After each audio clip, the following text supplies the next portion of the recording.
Bom sábado. Deus é bom. Pouca energia temos esta manhã. Deus é bom. Todo o tempo. Há aqui algum tição? Há algumas? Onde é que estão os tições que foram ao Nacional? Se eu vos disser Maranata? Muito bem. O Senhor logo vem. Agora para todos. Maranata? Amém. Este é um hábito que nós fomos perdendo, não é? E tinha muito a ver com a identidade do povo adventista, de esperarmos realmente o advento de Jesus.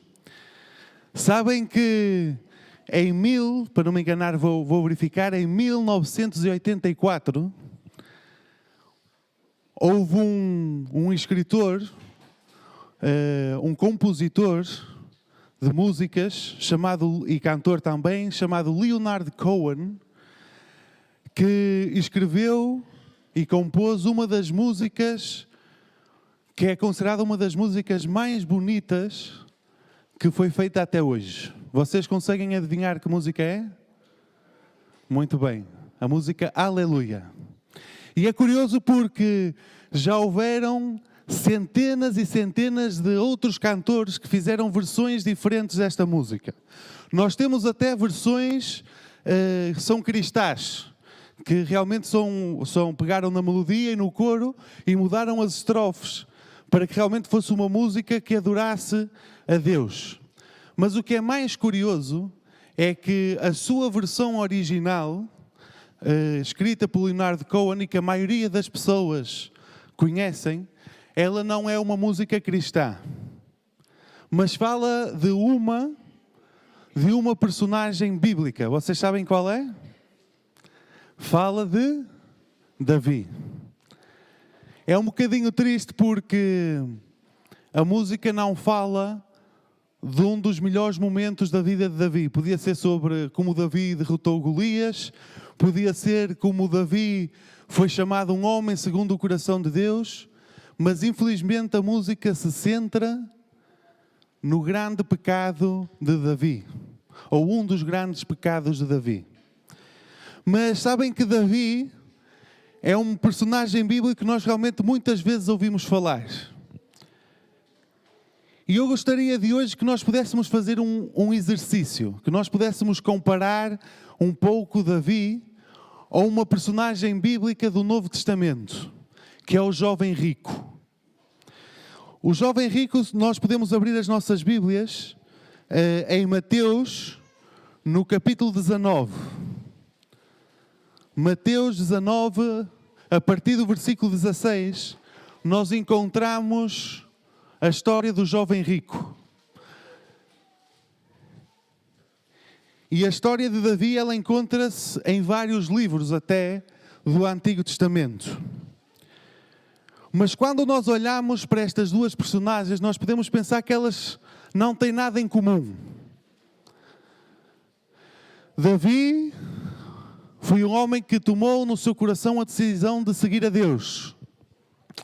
O jovem rico, se calhar nós somos levados a pensar que ele realmente não tomou esta decisão. Mas ainda assim, nós podemos encontrar algumas coisas que são similares. Tanto na vida de Davi, como neste episódio daquilo que nós sabemos da vida do jovem rico. A primeira delas é a educação. Nós sabemos que tanto Davi ele teve uma educação baseada nos princípios que Deus deu ao povo de Israel. Davi, com toda a certeza, ele conhecia a Torá. Com certeza, a sua família e, quem sabe, algum rabi ensinou a David a Torá, a lei de Deus. Ensinou os rituais que havia que se fazer no templo. Ensinou todas as tradições do povo de Israel.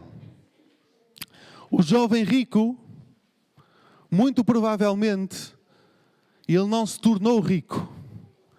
Muito provavelmente o jovem rico nasceu já com esta condição. Sabem que hoje em dia nós vemos que, e fala-se na nossa sociedade, o quão difícil é uma pessoa, se calhar, nascer pobre e ao longo da sua vida conseguir alcançar o sucesso. Há casos que acontece, mas é difícil, é preciso muito esforço, muito trabalho. Mas quando nós olhamos para a história e olhamos, por exemplo, no período de Jesus, nós vemos que isso era ainda muito mais difícil. Sabem porquê? Porque os ricos faziam negócio com os ricos e os pobres eram explorados por eles. Não havia oportunidades de abrir um negócio, não havia oportunidades de realmente conseguir subir na vida. Então, muito provavelmente, este jovem, ele já nasceu com esta condição. Ele provavelmente era de uma família abastada da nação de Israel, da nação de Judá. E nós sabemos que estes jovens tinham uma oportunidade muito grande comparado com os outros, que era a educação.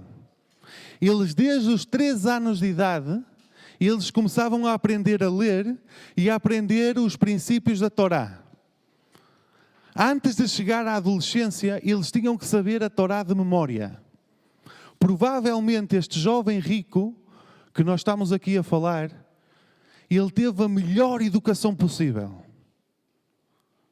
Teve a melhor educação que havia para oferecer naquele tempo. Ele com toda a certeza conhecia a Torá de trás para a frente. Todas as regras de Israel. Todas as regras que os fariseus foram aumentando à Bíblia para guardarem as coisas como deve de ser. E Davi também. Davi também teve uma boa educação. Baseada nos princípios de Deus, nas leis do Senhor. A verdade é que sabemos que David, ele mesmo na sua juventude, ele foi considerado um homem segundo o quê? Segundo o coração de Deus. Vamos abrir as nossas Bíblias no livro de Atos. É um testemunho sobre a pessoa de Davi e fala-nos isto mesmo. Atos capítulo 13. Atos capítulo 13. Versículo 22. Atos capítulo 13, versículo 22 diz o seguinte: quando este foi deposto, levantou-lhes como rei a Davi, do qual deu testemunho dizendo, isto foi um testemunho do próprio Deus, achei a Davi, filho de Jessé, homem segundo o coração de Deus, que executará toda a minha vontade. Ou seja, quando Deus olhou para David, quando Deus olhou e chamou a Samuel para ir à casa de Jessé e escolher um filho de Jessé para ser rei de Davi, Samuel, quem é que Samuel achou que seria um bom rei? O filho mais? Porquê? Porque era bonito, tinha um porte atlético, tal como Saul tinha. Sabem que quando Saul andava no meio da multidão, ele era, diz-nos a Bíblia, que ele era uma cabeça acima do resto da multidão.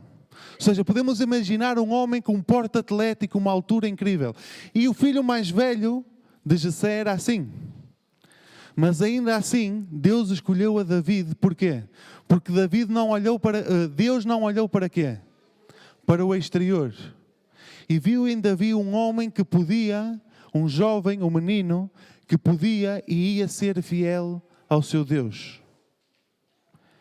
David, graças muito à educação que ele teve, e aqui isto é uma lição para cada um de nós, a educação que nós damos aos nossos filhos vai fazer muito provavelmente uma grande diferença no futuro.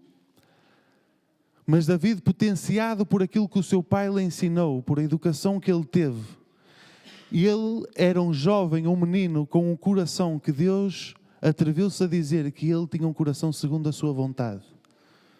Quão bom seria que Deus pudesse dizer a mesma coisa de nós, não é?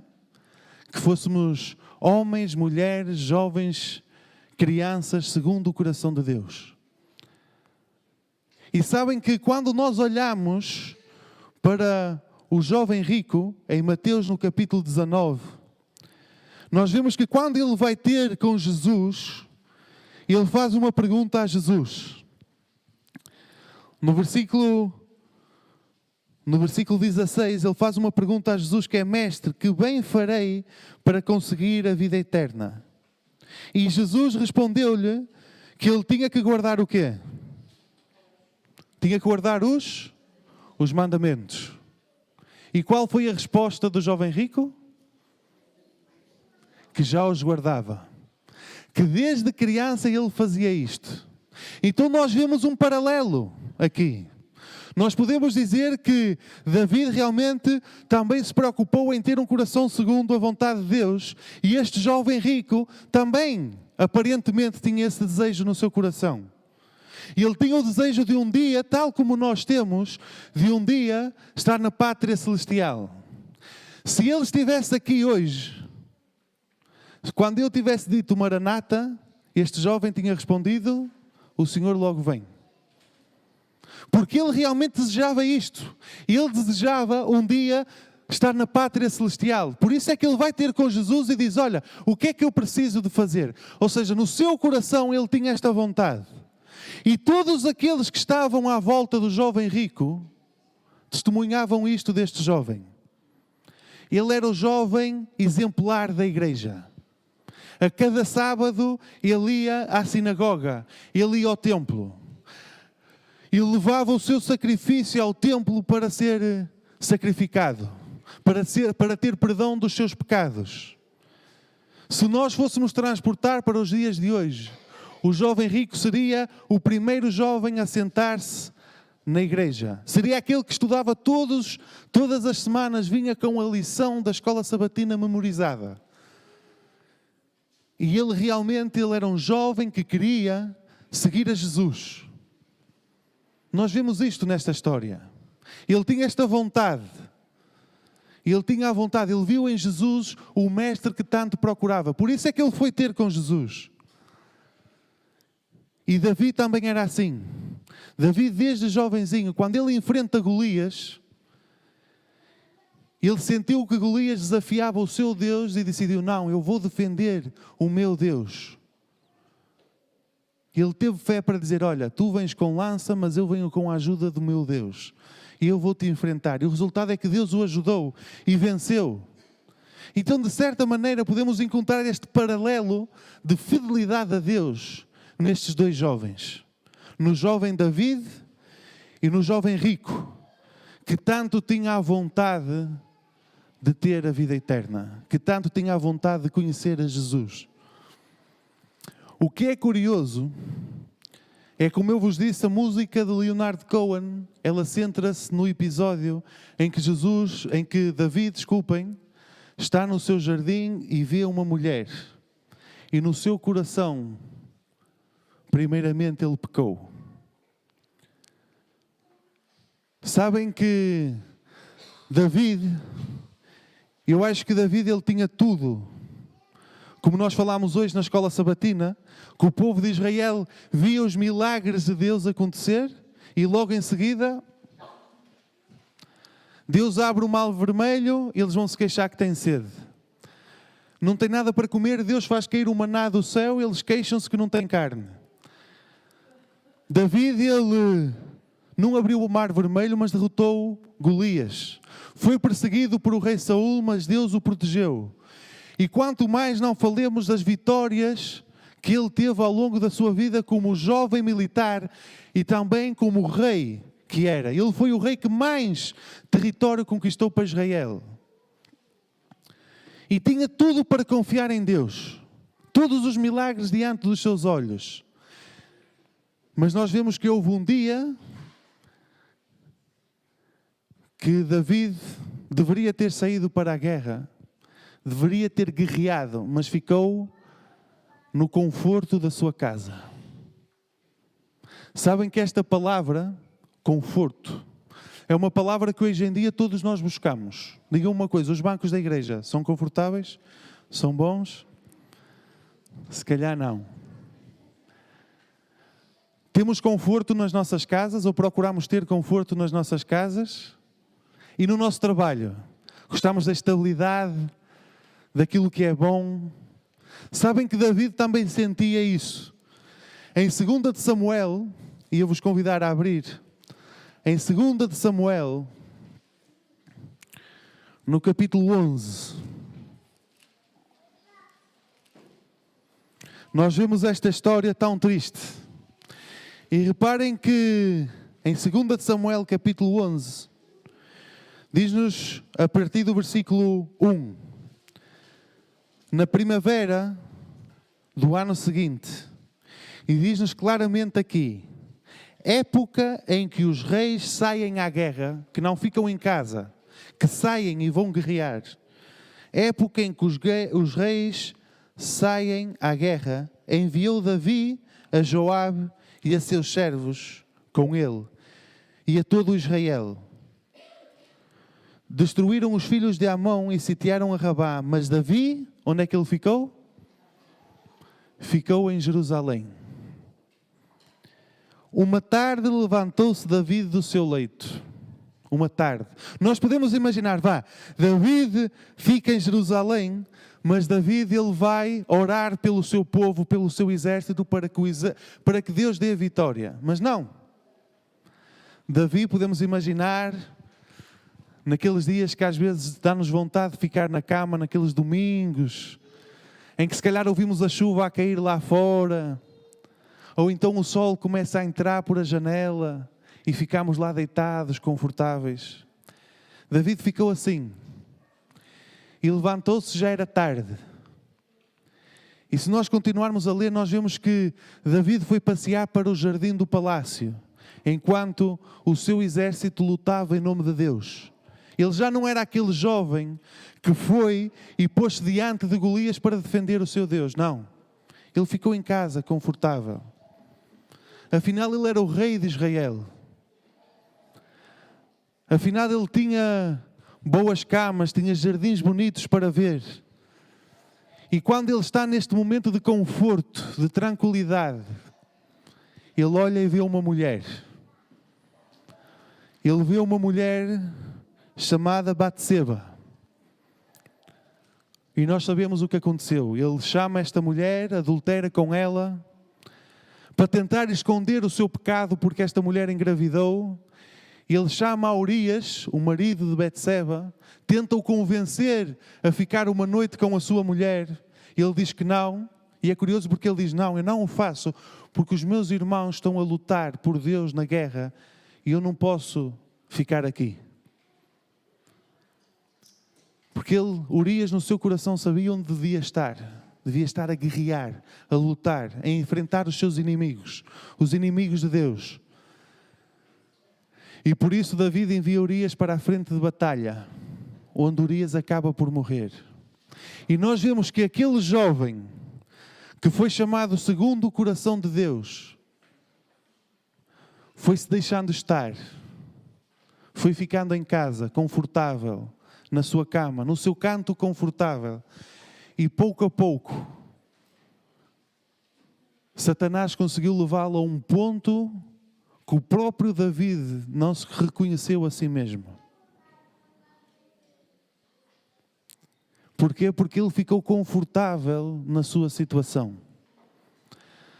Quando nós olhamos para a história do jovem rico,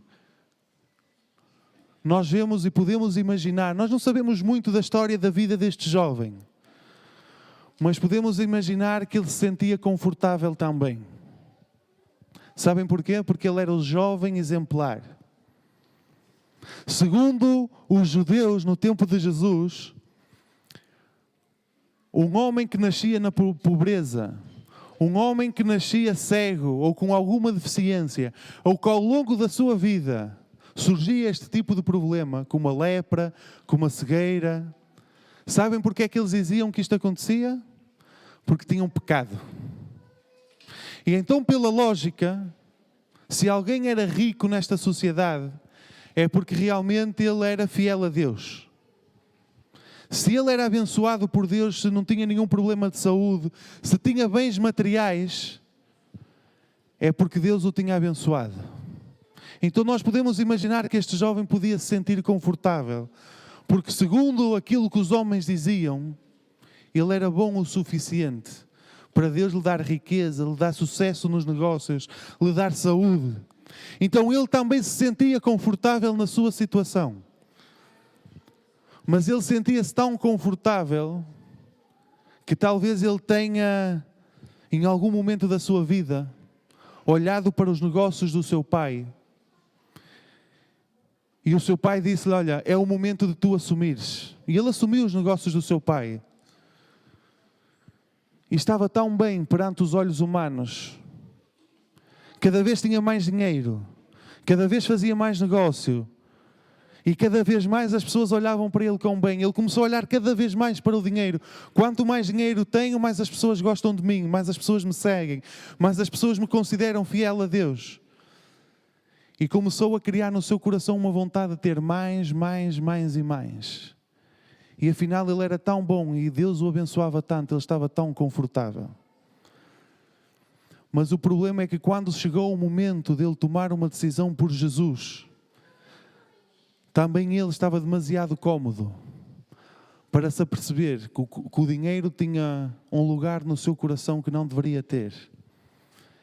Então nós temos dois homens que aparentemente tiveram as melhores educações que podiam ter. David, segundo os princípios de Deus, segundo a Torá, segundo a lei de Deus. E o jovem rico também lhe ensinaram isto desde pequeno. Mas os dois ao longo da sua vida ficaram confortáveis com a situação que tinham. E acabaram por pouco a pouco se afastar de Deus. Sabem que na história de David, do capítulo 11 de Samuel, nós podemos ver um descer. David decide não sair para a guerra e ficar na sua casa.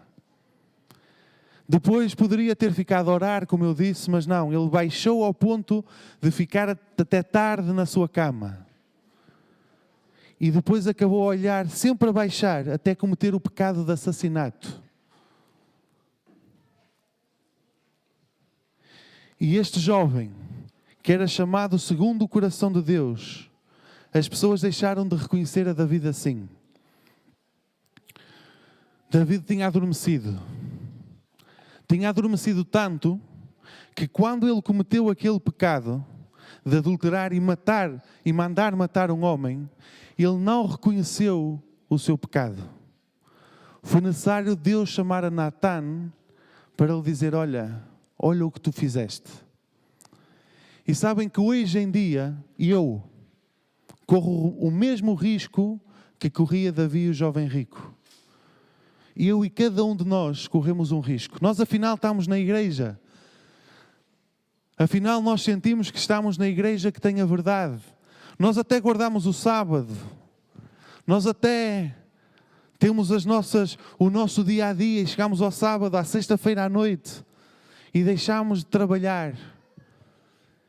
E ao sábado de manhã vimos à igreja, partilhamos a escola sabatina, participamos das atividades da igreja.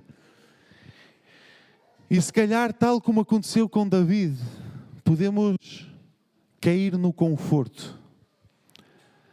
Sabem quem, no livro de Mateus, no capítulo 25, e eu vos convidar a abrir, a partir do versículo 1, nós temos uma parábola que é muito importante.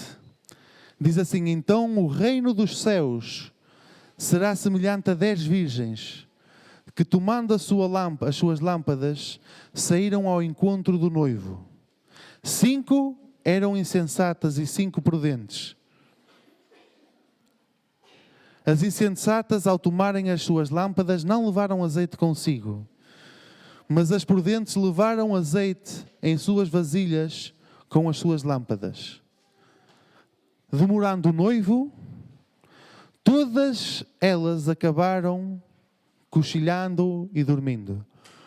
Quantas delas dormiram? Foram 5? Todas. Sabem que esta parábola é uma imagem daquilo que ia passar com o povo de Deus no tempo do fim.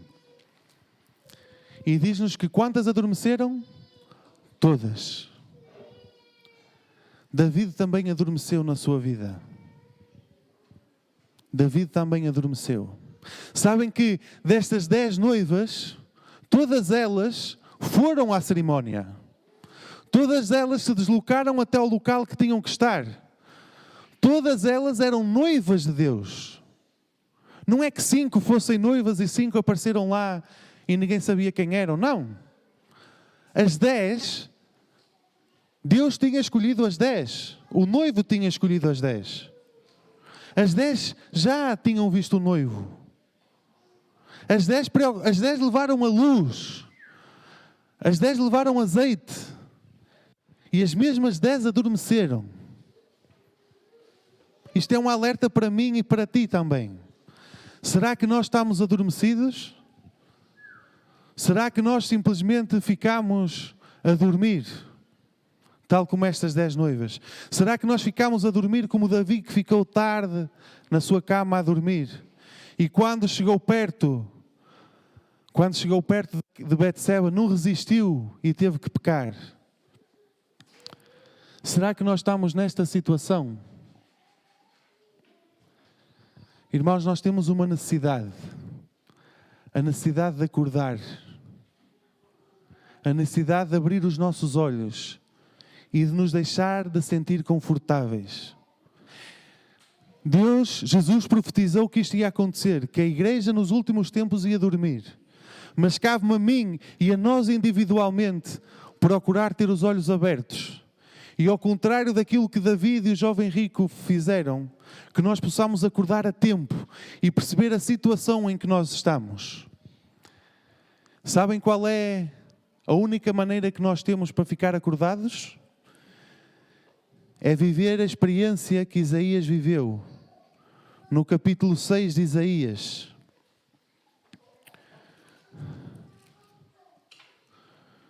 No capítulo 6 de Isaías,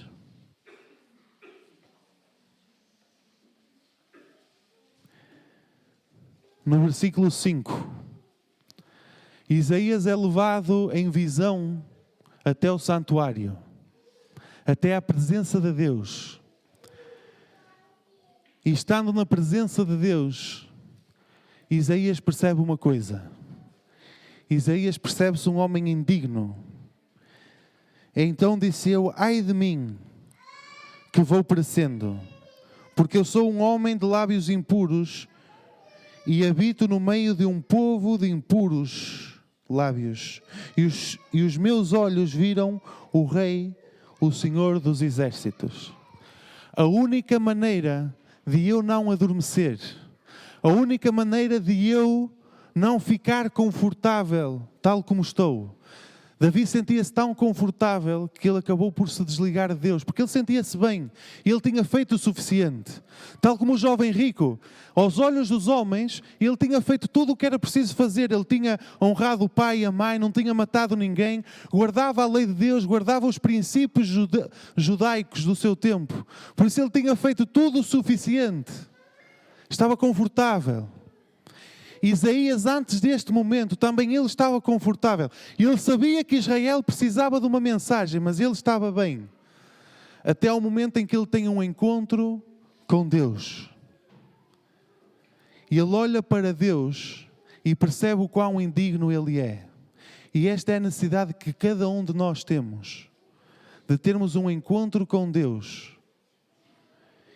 Para percebermos o quão indignos somos e o quão ainda precisamos de crescer.